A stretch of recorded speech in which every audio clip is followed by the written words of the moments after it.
Welcome to Telile today. Today we have a very interesting show lineup for you. I'm going to start out with an interview with Gilles Leblanc. Now, for those of you who don't know who Gilles is Nancy and Bernard Leblanc's son from the High Road here in Arishat. And he's got a very interesting summer job lined up this summer, and he's going to fill us in on that. And joining me now in the studio is Gilles Leblanc. Gilles would be Nancy and Bernard Leblanc's son of Arishat. Welcome to Telile, Gilles. Thank you very much. Okay, so I hear you spent the summer last summer on the Blue Nose. I did, yeah. I started work in April, or the end of April after I finished my exams, and then I worked until the end of August, and I started school again. Right. Where are you going to school? Mount Aselin University in Sackville, New Brunswick. Right. How do you go about getting a job on the Blue Nose? Actually, I heard through my mom, one summer when I was away, the ship had stopped here, and she just asked one of the deckhands, you know, how do you become a deckhand on the Blue Nose? And he gave her the address and said, well, you know, just write in an application to this address. And so I did that, and that was my first year at university. I applied and I got an interview, but I didn't get hired. So I was kind of disappointed actually, because I really wanted to do it, but I didn't really have the chance. Mm-hmm. So my second year I applied again, and they said, yeah, sure, no problem, the job is yours. You had an interview last year, we know what you're about, and you can come on in April and the job's yours. Okay, so what does it mean when they call you and they say you got a job? Where do you go? What kind of things do you have to prepare for? I was pretty excited actually. The first thing was, it was pretty like the excitement was unbelievable. As soon as when I finished my exams, I came home for a few days, and then I left to go to Lunenburg, and that's where the ship is docked for the winter. So when I got there, the ship was on dry dock, and they're just doing repairs to the hull and to the propellers. So the first part of the summer, I guess, like for the month of May, was all just maintenance. Like it was totally like painting the ship and rigging it. Like the ship is stripped in the month of October, so everything has to be put back on. And we had to take a course, like a first aid course, and we had to take a marine emergency duties course just to get prepared for life at sea kind of thing. So that went for about a week, and then and in between that, you kind of learned how things went on the ship and how to do everything. I kind of got there like I had a bit of experience in sailing myself. I used to instruct sailing, but it was only on dinghies, so it was kind of different. Like it was a pretty big, much larger scale. Oh, definitely a big size difference there. So when I got there, it was like just this huge, amazing ship. It was just it was quite big. So it took quite a while to know all the ropes. There's about 5 miles of ropes of line on the ship. So by the time I actually figured out how everything worked and stuff, it took a while. But once I got it, it was much easier.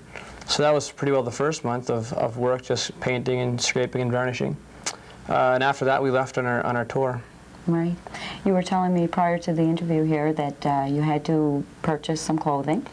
Yeah, we had to like part of the summer, I guess, or like a big part of the job is kind of being an ambassador for Nova Scotia, so you have to look quite presentable.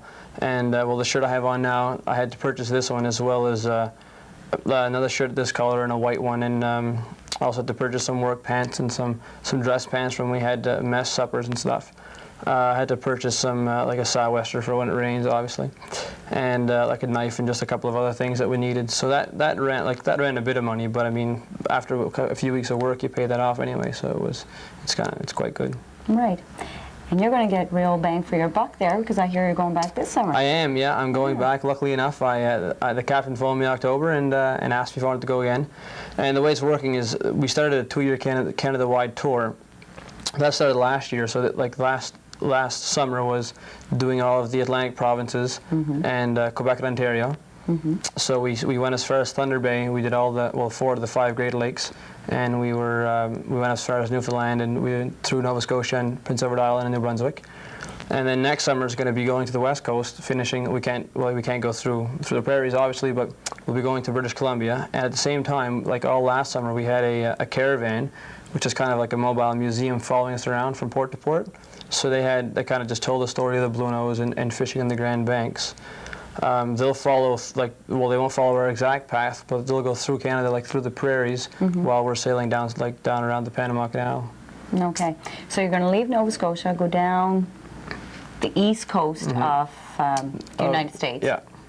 Go down to South America. And then the only place you can pass through is the Panama Canal, isn't it? Okay. And then you're going to follow the west coast up to BC. Yeah. So we'll be leaving. I think I haven't seen the exact schedule, and I've talked to a few of my friends that say like they think we'll be leaving. It's somewhere either in June or July we'll be leaving. Before that, the ship will be in Nova Scotia for at least a month or so, just doing ports in Nova Scotia. So if people want to visit it then. After that, like I said, we'll be leaving. We'll leave and we'll stop at a few ports between here and the Panama Canal or Panama City. So we'll cut across from the east side to the west side there. Then we'll go up the west coast, and we'll also stop at a few places throughout Mexico and the western seaboard of the United States. Well, you'll have to stop.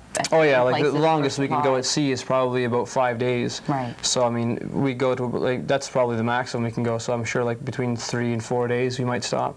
Right. And then we get to once we're in British Columbia, we'll be there for about a month or so, just going from port to port and kind of letting people come aboard. Right.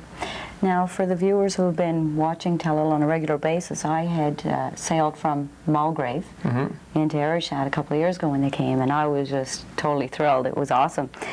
And I'm just wondering, Gilles, it was a wonderful day. The crew were great, and they served me an excellent lunch, and it was just terrific. I'm just wondering, for a young person, spending your summer on a boat with the same people around you, is that a problem at all? Well, one of the first things, it's kind of funny, because one of the first things they say when we get there is like, well, now you don't really know each other, and you're just kind of becoming friends. You'll want to spend all the time, like lots of time together and go out and do all this stuff. But by the time the end of the summer comes, you're not going to want to, like, want to really see each other. So, like, what they really advise you to do is, whenever you're in port, just take it. Even if it's an hour, go for a walk, go by yourself, go sightseeing. Even if it's by yourself, like just take a break and get away from the people that are on the ship, because it's quite confined. Like, there's 8 guys who live in a very small room, and I mean, you have to live with them, sleep with them, eat with them. It's the same people pretty well day in and day out, and you don't have very much room to kind of get away and well, relax, you never leave work. Yeah, like it's always there, right? Like it's not somewhere, when you're not on watch, then you can go off somewhere. So they always kind of advise, well, if you have an hour, then take an hour off and go for a walk by yourself. Right. And it worked. It worked out fine for me, so it was good. Right. And in the meantime, while you're out having fun, because it must be fun. It is. Yeah, you're making some money. I'm sure they must be paying. So you're earning a bit of money towards your tuition for the following year. Yeah, we're on a salary, so we get paid every 2 weeks. And yeah, it's like, even though like it's kind of both. It's good. It's hard work, and it's also quite fun. Like, I mean, I've seen ample places throughout the summer. Like, all from here to Thunder Bay, I've seen lots of places, and it's a good experience for me, like, to travel. And I'm sure next summer will be even better. But at the same time, I still have to do my work while I'm seeing around. Right. So, is there, I don't know, any words of advice for anyone out there who might like to apply? Well, I think that if anybody who wants to apply, I think they shouldn't hesitate at all. I mean, I applied and I got it, and I was just unbelievably happy that I got it. You don't have to have any sailing experience. It's not a it's not a prerequisite? No, because what happens is that, like I had some experience in sailing. Even I mean, I've sailed like 20, 30 foot sailboats before, and really it doesn't make a difference. Like, it's just it's just totally, completely different, because it's so big and so different that it doesn't really, like, the concept of sailing is there, but I mean, aside from that, nothing really else is there. Right. So even if you have experience or not, it's fine. Like, you'll learn just as fast as anybody else. So that's not a prerequisite. I mean, anybody at all can apply. So I definitely encourage anybody who wants to apply. There's quite a few people who do apply for the job, so it's quite a a hard process to get in, but I think everybody should, people who want to, should definitely try it. And where would they apply to? You apply, the ship is run by the Blue Nose 2 Preservation Trust. It's operates out of Lunenburg. Yeah, it's out of Lunenburg, and there's a company store there where the office is as well. And the trust kind of takes care of the ship. They it's like there's money that comes from the government, but the trust also gets money as well. And you just apply there. They have a web page, and they have brochures and stuff that you can get a hold of them through that. Right. So, All good things to say about the summer you spent out I of the have house? everything but good things to say. That's all. There's great. nothing bad I have to say about it. That's It's been great. excellent, and I'm sure the next one will be just as good, if not better. Right. Well, thank you for coming here Thank today, you very Gilles. much for having me. Thank you, Gilles. I'm sure you're going to have a very interesting and fun-filled summer this year. Now, about a year ago, we had a young lady drop into our studio. Her name is Aselin, and she's from the Sydney area. And she would be Brenda and Alvin Martel's niece. Now, Aselin needs no intro. Whose bed have you moved bed under? Whose bed have you moved bed under? Whose heart did you steal, I wonder? This time did it feel like thunder, baby? Whose bed have you moved bed under? Don't look so lonely. Don't act so blue. I know I'm not the only girl you run to. I know about Lolita, your little Spanish fling. I seen you around with Rita, the redhead down the lane. Whose bed have your boots been under? Whose heart did you steal, I wonder? This time did it feel like thunder, baby? Who did you run to? And whose lips have you been kissing? Whose ear did you make a wish in? She's the one that you've been missing, baby. Whose bed have your boots been under? I heard you've been sneaking around with Gilles. And what about that weekend with Beverly Hills? I seen you walking with long legs, Louise. And you were just talking last night with Denise. Whose bed have your boots been under? Whose heart did you steal, I wonder? This time did it feel like thunder, baby? And who did you run to? And whose lips have you been kissing? Whose ear did you make a wish in? She's the one that you've been missing, baby. But whose bed have your boots been under? Come on, boots. Woo! Oh, yeah. Woo! Sing it, boys. So next time you're lonely, don't call on me. Try the operator, maybe she'll. Whose bed have your boots been under? And whose heart did you steal, I wonder? This time did it feel like thunder? Whose bed have your boots been under? Whose heart did you steal, I wonder? This time did it feel like thunder, baby? And who did you run to? And whose lips have you been kissing? Whose ear did you make a wish in? She's the one that you've been missing, baby. But whose bed have your boots been under? I wanna know. Whose bed have your boots, baby? Whose bed have your boots?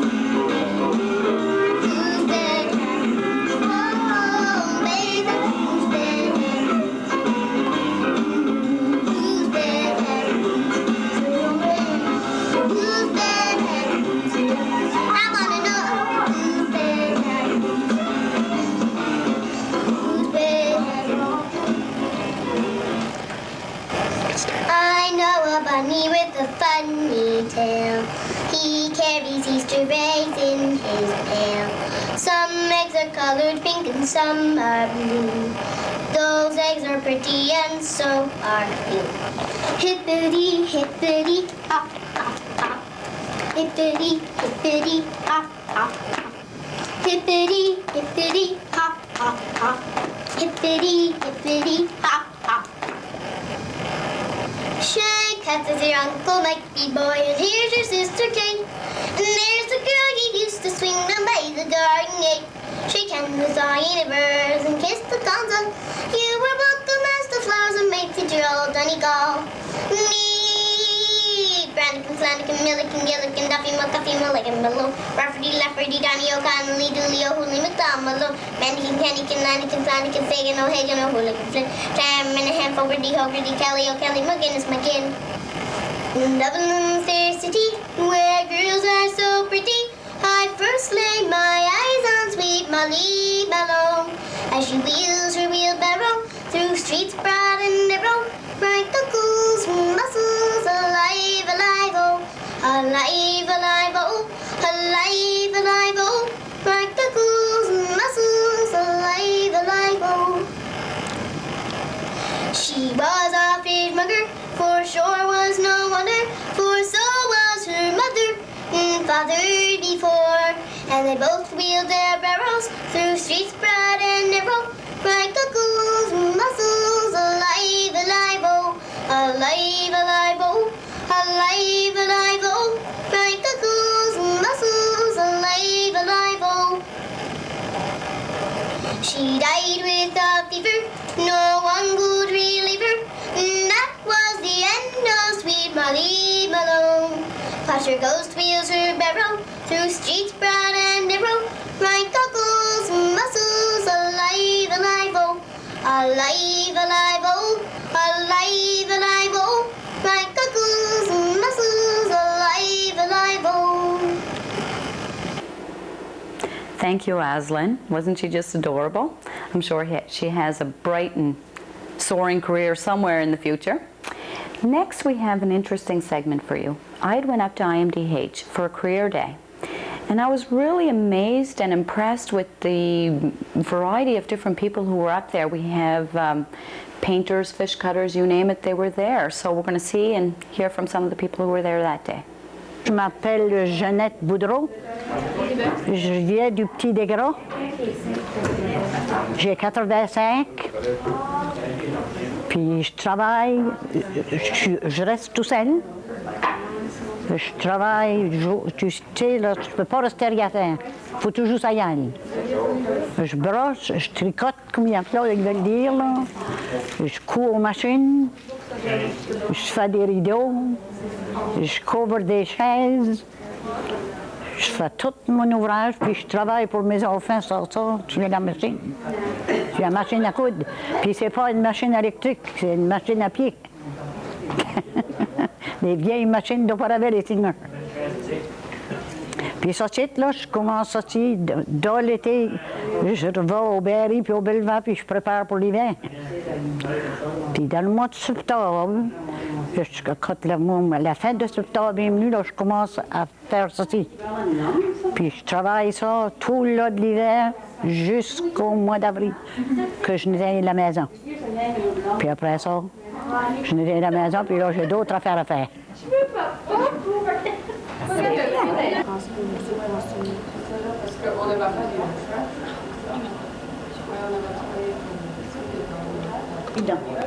J'en ai dans mes rooms, dans mon front room, 3 par-dessus mon room, 3 grands. Le reste, j'ai tout donné à mes enfants. Ça, c'est pour une petite fille, une petite grandchildren, ça. Ah oui? Oui, j'ai fait 2 petits canons. J'ai fait ça hier. Il est beau le rouge, hein? Pas de la part avec les familles. Comme ça. Tous les rouges? Ah oui, oui. J'ai le chien. La patience. Ça. Les assiettes. Wow. Tourner le wiggle. Faire des bases. Là, j'ai vu ça, là, sur le temps.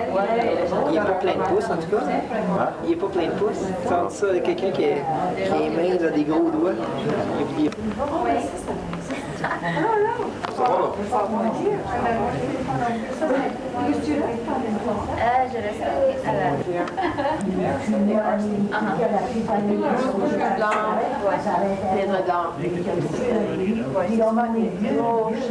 Mon nom, c'est Debbie Boudreau et je reste à West Arisha. Ceci, c'est les costumes acadiens au plus proche qu'on peut venir de authentique. Ceci, ça aurait été des habits de travail pour les hommes. Comme vous voyez, les pantalons, c'est seulement une corde. Il n'y avait pas de fermeture éclair. Puis les chemises, c'était toute lousse. Il a mort parce qu'il n'y avait pas trop de boutons. Puis il a mort au cou. Ça. Puis il portait ça au-dessus. Ces costumes ici, on peut les trouver à la Picasse. Je pense qu'on peut les renter pour les festivals acadiens. On a fait des costumes de tous les jours que tu auras trouvé ici, plus pour le monde parce que le monde travaillait dans les jardins, dans leur maison et ça. Puis il y a des costumes, est-ce que vous pouvez voir celui-là? Des costumes plus élaborés que si il y aurait eu des costumes comme ceci, ça aurait été à Louis Bou. Il n'y avait pas grand monde ici qui avait l'argent ou le temps ou des occasions à s'habiller avec de la dentelle et des rubans et de la soie. Ça aurait plus ou moins été du coton, de la laine, peut-être du lin et de la toile. Ceci, c'est un costume d'enfant. Puis il y aurait eu la petite chemise. OK? Puis ça aurait été comme un petit jupon dessous, la petite chemise, petit manteau, puis un foulard qui porte sur leur tête. Puis ça aurait été leurs habits tous les jours pour travailler, aller à l'école. Puis les petits garçons, ça aurait été la même chose, des pantalons de corde, petites chemises de coton camard, puis peut-être un petit veston. Je sais pas si vous pouvez voir les costumes plus élaborés comme le cap. Ça aurait été quelque chose qu'on n'aurait probablement pas vu ici. C'était vraiment élaboré. Ici, on aurait vu plus des habits de travail de femmes et d'hommes, comme celui que je vous ai montré au commencement. Puis les femmes, oui, celui-là, ça aurait été plus le travail de femme. Elle aurait eu son tablier épinglé, avec son foulard pour avoir chaud, puis son petit chapeau. Puis ça aurait été ses habits tous les jours de travail. Alors, pour ici, je pense que si vous voulez être authentique, ça sera des habits de travail. Si vous voulez aller élaborer, il y a beaucoup de costumes qui ont de la dentelle et des beaux petits chapeaux et des choses de costume. Et je pense que ça sera à peu près comme ceci pour les enfants. Il y a beaucoup comme ceci. Et pour les petits garçons, c'est seulement des pantalons et une chemise. Là. Et je pense que c'est tout. S'il y a quelque chose que vous voulez savoir, je pense aller à la Picasse, parler à peut-être Donna Galland. Et elle pourra vous rendre à la chambre lorsque tous les costumes sont. Et là, vous pourriez choisir quel que vous voulez pour porter au festival.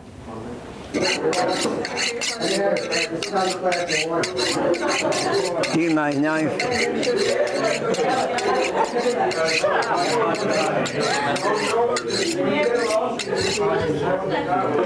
Francis Sampson. I'm from Bailey and I'm cutting fish.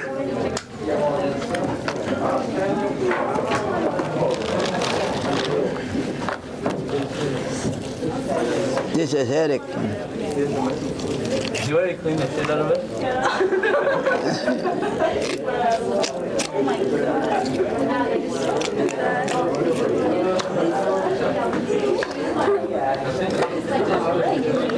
Hey?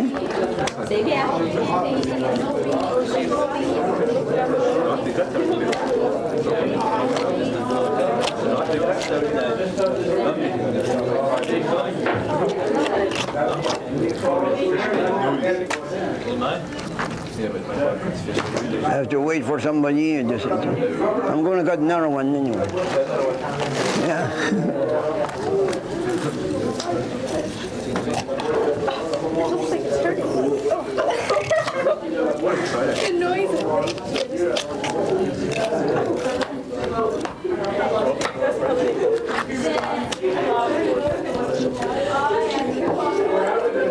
This is nice attic, though.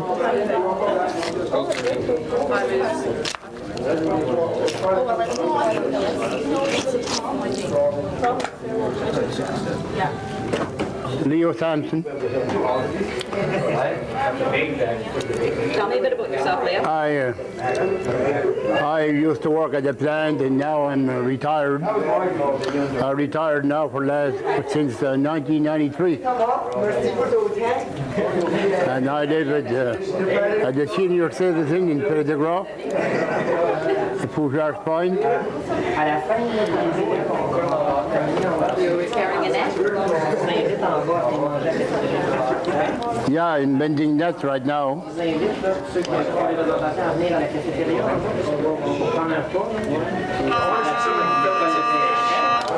Merci d'être venu avec vos affaires. C'est quoi ton nom?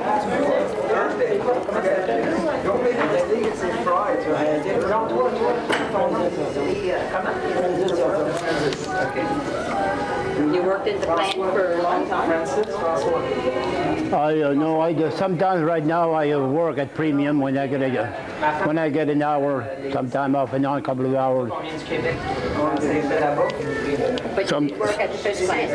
Pardon? You did work at the fish plant? Yeah, for 42 years.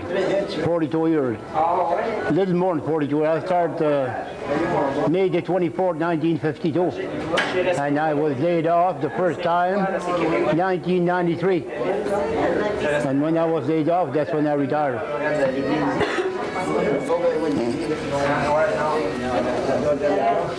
But they had offered us retirement through the fisheries, and I took it till I got my old age. And since last September, I'm on my old age.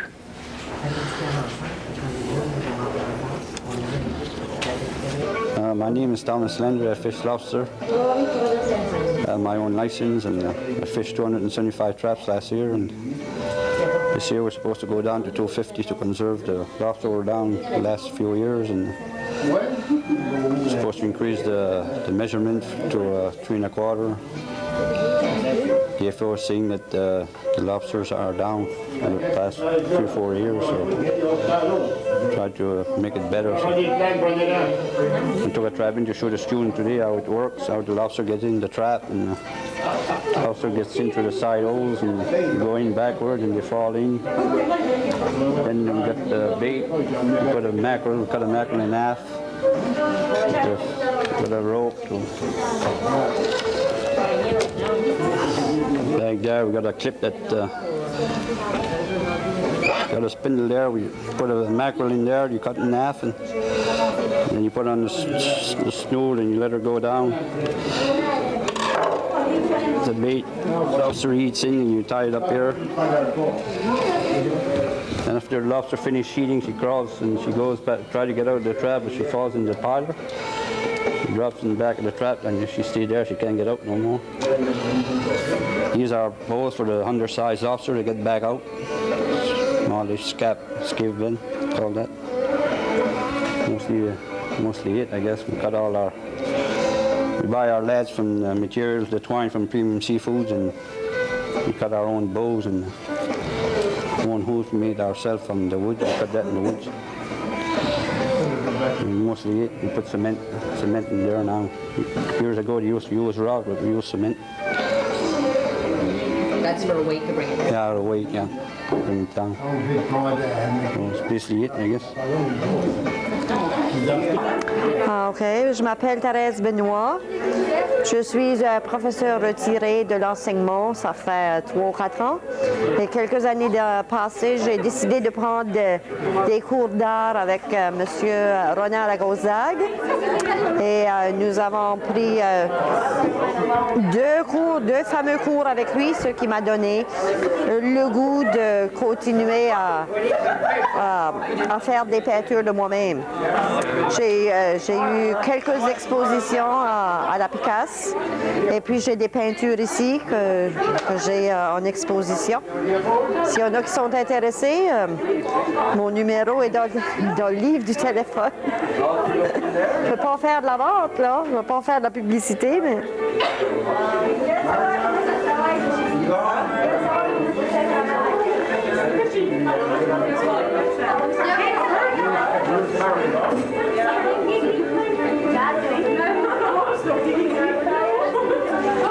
Hi, mon nom c'est Donna Boudreau. Je suis la gérante de production Picasse. On est situé à Petit-Degras. Ici, c'est une de nos employées, c'est Aselin Sanson. Et si vous regardez bien, Aselin est en train d'encadrer nos fenêtres. Aselin est une des personnes qui fait beaucoup d'encadrement à faire les ombres légères. Elle est aussi c'est elle qui fait nos goélands, les mouettes, en bon français. Et elle est ici aujourd'hui avec nous autres pour montrer aux étudiants de l'école secondaire de l'île Madame qu'est-ce que c'est que notre produit et qu'est-ce que c'est qu'on a à faire. Et si il y a des personnes qui sont intéressées, on a aussi des dépliants et un album qui montre des photos de qu'est-ce que c'est qu'on est.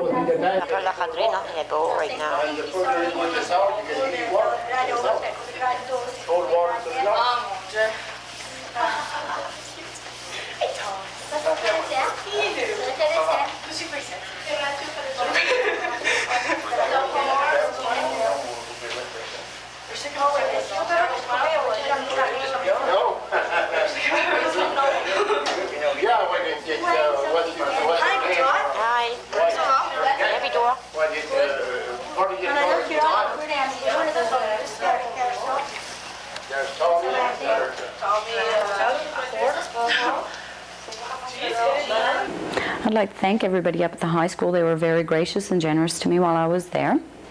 As you may remember, Telile aired an evening of appreciation hosted by the RCMP. Now, the local detachment RCMP would like to continue these evenings of appreciation to persons or organizations who are helpful in the community in a time of crisis or need. Now we'll hear from Corporal Dianne Stairs and get a bit more information and insight on the whole event. For those who don't know me, my name's Dianne Stairs, and I work at Ayrshire Detachment. Constable Richard Leduc is over here to my left, and he's the gentleman who was the investigator, the officer the night of the accident. Prior to this incident happening, the members at detachment decided that we felt people in the community should be acknowledged for their efforts that they have demonstrated for making their community a safer and better place to live.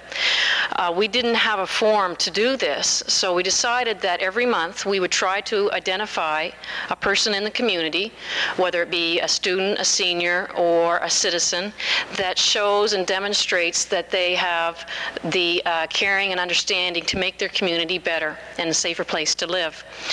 This is very important to us because as peace officers we find that we cannot do the work ourselves, and that the only way to make our community a good place to live is if the community itself becomes involved.